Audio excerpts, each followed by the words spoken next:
Como pintar? Eu preciso saber desenhar? É uma 2 em 1, uma pergunta 2 em 1. Como pintar? Eu preciso saber desenhar? Isso não é incomum. Pode ser que você ache que seja pergunta ridícula. Não. Muita gente acha.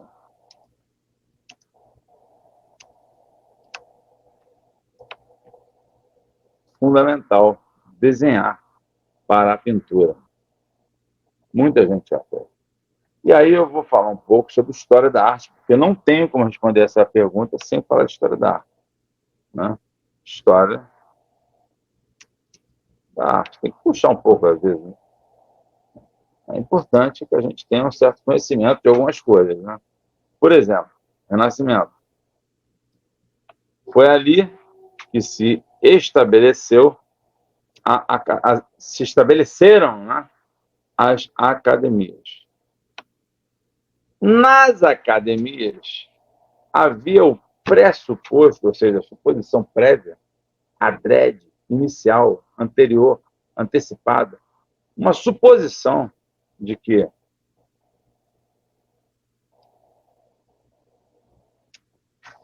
supunha-se era necessário dominar o desenho e a pintura juntos. Ou seja, você não poderia fazer um quadro sem esboçar antes, sem estudar antes, sem fazer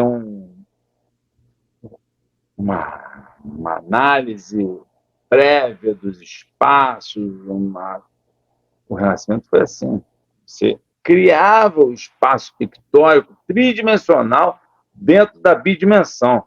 Então, você tinha ali um quadro, do tamanho que fosse, podia ser um quadro pequeno ou grande, imenso, uma parede, não importa, um teto, Capela Sistina, por exemplo. O que fosse. Você tinha antes que estudar figura a figura por desenho. Era assim, impensável naquele tempo, um pintor pegar um pincel e sair pintando. Impensável. Que ocorresse, desconheço. Não me lembro. Não sei de registros assim. Agora, de registros de estudos de trabalhos, de diversos trabalhos, diversos artistas, do Renascimento em diante, nós temos estudo de tudo quanto é tipo, de Michelangelo, de Leonardo, de Rafael. Aí eu já estou chegando no maneirismo, né? Que é um pouco depois do Renascimento. Estudo de tudo quanto é tipo, do Barroco, Tintoretto. Nossa, tudo que você pode imaginar. Você teve do Renascimento para até o século XIX. Né? No século XIX, eu vou dar um salto gigantesco, mas é assim, porque o tempo também não permite que a gente fique falando uma história da arte longa demais. Até, isso tudo até o século XIX. Porque no século XIX, mudanças na nossa vida como humanidade, né, os seres humanos, né, ocorreram. Mudanças seríssimas no século XIX. Quais fossem as mudanças, as grandes invenções? Até ali, até o Rococó, até, enfim, o romantismo, o neoclássico, enfim, até metade do século XIX,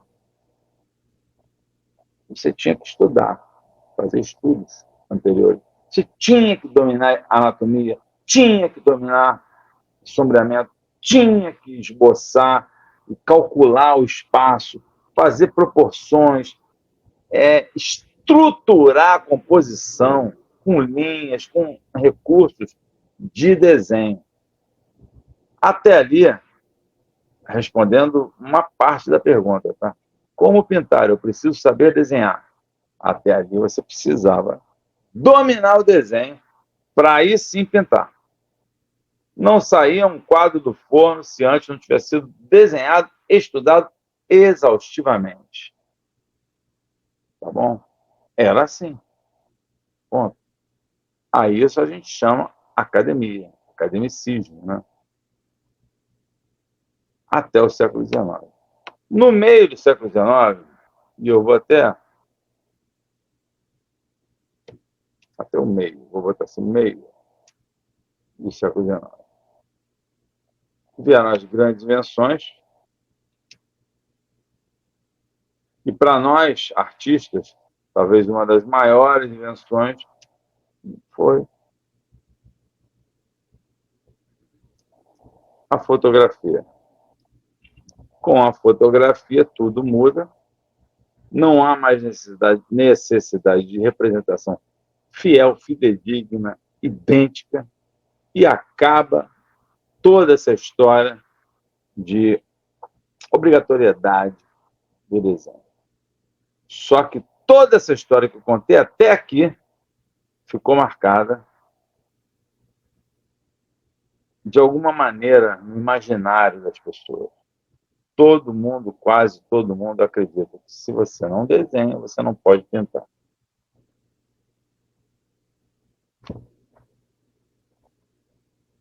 Fotografia, impressionismo. Esse foi o grande marco, o impressionismo. Ele marcou definitivamente, mudou definitivamente a história da arte. E a partir dali veio o pós-impressionismo, veio a modernidade, o modernismo, né? Veio a contemporaneidade, ou o pós-modernismo, e acabou a obrigatoriedade de saber desenhar. Se você acha que precisa desenhar para pintar, eu te dizer, você está livre disso. Acabei de te libertar disso. Pronto. Lembrando que não fui eu, que foram Monet, Manet, Sisley, Degas, Pissarro, Van Gogh, Gauguin, Cézanne, Picasso, Lautrec, Kandinsky. Nossa, é uma fileira de gente boa. Matisse, André Derain, Braque. Nossa, muita gente. Pollock. E aí vai embora. É uma fileira de pessoas que se desenvolveram depois de tudo isso que eu contei. Antes, era de um jeito. Agora não é mais. Você não precisa saber desenhar de maneira acadêmica. Você pega uma bic, se quiser fazer uma estrutura, uma ideia, rabisca a ideia, pega essa ideia e rabisca no quadro. Você tem total e absoluta liberdade, pega o pincel e lambuza tudo do seu jeito. Eu não estou falando de ilustração, de obras, né, de trabalho de ilustração. Eu estou falando de pintura livre, falando de artes plásticas, tá? Para ninguém vir aqui depois falar, você falou que pode fazer qualquer coisa. Não pode. Inclusive, nem artes plásticas pode. O que eu estou falando é que existe uma necessidade de abrir a cabeça para quem acha que é um mau desenhista. Não sei. Se você não quer dominar o desenho ou usar o desenho na sua pintura, está liberada. Alô? Liberou.